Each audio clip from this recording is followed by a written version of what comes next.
2月にしては暑いよね。暑い。才刚经历一波暴雪，日本天气180度大转变，东京市中心最高温摄氏17.6度。アイスどうですか？美味しいです。美味しいです。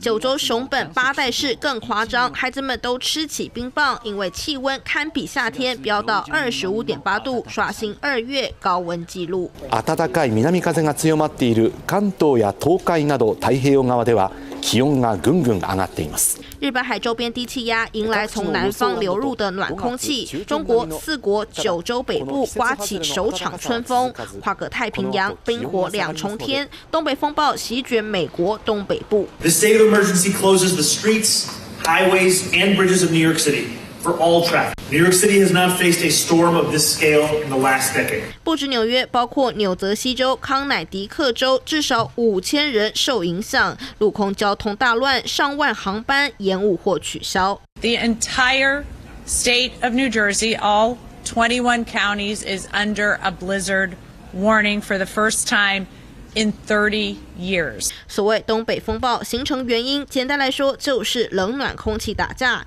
一年四季都可能发生，但通常9月到隔年4月最频繁也最猛烈。We have very warm water in the Gulf of Mexico and all around the coast of Florida. It's going to warm the air above it, and that warm air is going to clash with very cold air coming in from the north. 当局预估纽约部分地区降雪量可能达到71公分，风速预计每小时88公里。多家大型企业已经要求员工居家办公。美日两国冰火两极，都是北半球2月天，画风却截然不同。三立新闻刘觉宇报道。